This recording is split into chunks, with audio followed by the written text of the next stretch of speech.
Anandamayi चैतन्यमयी सत्यमयी Parme. Good morning, namaste, welcome everyone. Today we are going to take a discussion on Sri Aurobindo's greatest epic Savitri. In the lines of the Sri Aurobindo's Savitri, the topic will be Descent of Savitri. So how Savitri descends, we have to get a brief discussion on her descent. The master asks the Aditi, the Supreme Mother, to come down to descend into this mortal hemisphere with the shape of the human. So he requests, he prays, let the infinity in one body live. Let the infinity in one body live. All entire infinity in one body live. All knowledge wrap one mind in siege of light. All knowledge wrap one mind in siege of light. Then all love, this knowledge is capital K, love is capital L, throb single in one human heart. So everything should assemble in and come forward with a single heart, single mind. Immortal, treading the earth with mortal feet. Naturally, she has to descend with this mortal shape, mortal figure, and tread the world with mortal feet. All heaven's beauty crowd in earthly limbs. In her earthly limb, entire heaven's beauty must be seen, must be crowded. Omnipotence, girdle with the power of God. As Durga came, all the goddesses, they offered their gods and goddesses, they offered their weapons. But here, Sri Aurobindo asks, in the form of Aswapati, Sri Aurobindo speaks of, Aswapati speaks, omnipotence, girdle with the power of God. Movements and moments of a mortal will. The will must be mortal, and movements and the moments of a mortal will. Pack with the eternal might one human hour. Entire thing will be packed with eternity, not with the short time or ephemeralism. And with one gesture change all future time. Entire future time to come, let with everything change with one gesture. Then, let a great word be spoken from the heights. From the heights, because the word we are speaking here in the lower hemisphere, it is originating from the perverted human mind. But the Lord asks, let a great word be spoken from the heights, from the upper hemisphere, from the infinity, from the supreme. That word must become, and one word be spoken. And one great act unlocked the doors of fate. Now we are surrounding and circumscribed by the fate. Fate is unchangeable, unalterable. We know we are suffering from this destiny stroke, from the fatal stroke. Fate, Sri Aurobindo describes, thy goal, the road thou choosest, are thy fate. This fate is all around us. It is actually, sir, we are getting circumscribed. Only fate, only fate, only fate. We are answering, and we are following the fate phenomenon. Lord asks, let a great act unlock the doors of fate. This is actually locked. The doors of fate are locked. Let a great act be done so that this door of fate must be unlocked. After ceasing, when the prayer ceases at the Supreme Mother sanctions, because we know the power that mediates between the sanction and call is the presence and power of the Divine Mother. So when there is a prayer, and the prayer not from us or any earth or universe, it is the prayer of Aswapati, the Supreme Eternal Lord, Supreme Eternal, representing the humankind. He is asking for the entire world. He is asking that the world's desire is compelling her mortal birth. A world's desire compelled her mortal birth. She has to come down. With this prayer, after this prayer, there is a sanction. Aditi sanctions Savitri, what's the voice coming down. O strong forerunner, I have heard thy cry. Here, Sri Aurobindo Raja, King Ashwapati, has been known as forerunner and strong forerunner. O strong forerunner, I have heard thy cry. Mother does not express that I have heard your prayer or something, that cry. Akula Chitkar, he's shouting, he's crying that actually there is loss, death, suffering, everywhere tear, everywhere, nowhere is happiness, nothing is there, no bliss, only death, suffering everywhere. How long shall we battle with the night? How long shall we bear the pain? How long shall we bear the defeat? So, please come down. Ever the centuries and millenniums pass in thy grace, in the greyness. Where is the coming of thy? Where is the ray of thy coming? Where is the victory of thy thunder's wing? So, naturally, you have to come down. The world's desires, the world's eager anxiety is there. You have to come and rescue. O strong foreigner, I have heard thy cry. Then what will be the solution? One shall descend. The topic here, descend of Savitri, Savitur.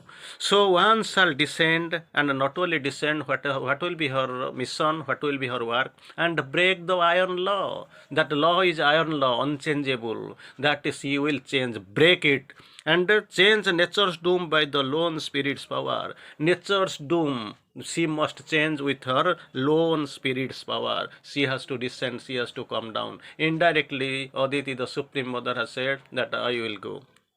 And my mission is that I have to change the nature's doom by the lone spirit's power. And there, iron law must be broken. For that, actually, she has given the consent. Next, we have to describe her. We have to describe the beauty and how she is coming. A limitless mind that can contain the world. The world, we see, it is vast, it is surrounded, it is actually unapproachable, beyond the reachability in the limited humans, pure limited human strength. But a limitless mind is capital M, a limitless mind that can contain the world, a mind that is limited, that can contain the entire world. A sweet and violent heart of ardent calms, moved by the passion of God shall come. That heart, ardent calms, violent heart of ardent calms, moved by the passion of the gods. Imagine how it will be there. Like all the gods and goddesses offer their weapons, their sympathy, their goodwill, their agony to the near the Durga, we know previously. Like that, a sweet and violent heart of ardent calms, moved by the passion of the gods shall come. Then how she will come, what will be her weapons, how she will be putting around everything, and how she will descend here. All mights and greatnesses shall join in her. All mights and greatnesses. Not only the original, as a original ordinary man, a human being, she will come. All mights and greatnesses shall join in her. Beauty shall walk celestial on earth. That beauty, when she will descend, she will tread on this mortal soil. That beauty, that is actually celestial beauty, that will walk on the earth. Beauty shall walk celestial on the earth. Then after the beauty, all initially mights and greatnesses shall join in her. Second step, beauty shall walk celestial on the earth. Third, delight shall sleep in the cloud net of her hair. Imagine how the Rupa Varnana, the beauty of her form, has been described here by Sri Aurobindo. Delight shall sleep. Delight shall sleep where? In the cloud net of her hair. That cloud net, that is her hair of the Supreme Mother Aditi has been described. The cloud net of her hair, delight shall sleep. Then, and in her body, how her body will be? In her body, as on his homing tree, immortal love shall beat his glorious wings. Many types of loves you have taught, we have discussed so far. So divine love, human love, godly love, so many types of love we have decided. Divine's love, love of the divine, love for the divine. Different types of love we have described it by the way in many subsequent chapter discussions. So Sri Aurobindo speaks of immortal love shall beat his glorious wings. That love, that must be immortal love, divine love, supreme love. And in her body, how, where it will be placed? In her body, in the body of Savitri, in the body of the Supreme Mother, and in her body, as on his homing tree, not as a kith, or not as a suppliant or as a guest, as on his homing tree, immortal love shall beat his glorious wings. Then a music of griefless things shall weave her charm. She will be charmful. We know great grace and charm and tenderness flow out from her like light from the sun. As we get light from the sun like this, grace and charm and tenderness flow out from the Divine Mother, from the Supreme Mother. Here Sri Aurobindo speaks of the, while describing her beauty, her form. Some Sri Aurobindo speaks of, writes here, a music of griefless things, no grief, griefless things, that music shall weave her charm. Shall weave her charm, it will be woven like we are weaving the ropes or materials. The harp of the perfect shall attune her voice. How her voice will be there, so sweet. Who will prepare it? As usually we know, Lakshmi and others, they were prepared by Brahma, and initially in the stage she was preparing. Brahma was preparing. Like this, the harps of the perfect shall attune her voice. Her voice shall be prepared by the harps of the perfect, her harps that will be, and the harps of the perfect shall attune her voice. Then the stream of heaven shall murmur on her laps while she is smiling, while she is hopping. From the laughter, originally slow sound will not come. What will emerge from her lap? The streams of heaven shall murmur in her lap. So glorious description. So glorious. I have never seen my life. I think it will be enjoyable because she is Mother, the Aditi is coming. How her descent will be there in this earthly mortal hemisphere. The streams of heaven shall murmur in her lap. Her lips shall be the honeycombs of God. Honeycomb, where the honey is emerging, coming out. Her lips shall be the honeycombs of God. When she will speak, that the voice that will be like honeycombs, like honey, so sweet. Her limbs, his golden jars of ecstasy, limbs, entire body shall be the golden jars of ecstasy, so beautiful, so polite, so ecstatic. Her base, the rapture flower of paradise. If you can able to go into her heart, her hearts, the breasts, her breasts, the rapture flowers of paradise. Not of here this is lower hemisphere of Radha, but is the rapture flowers of paradise.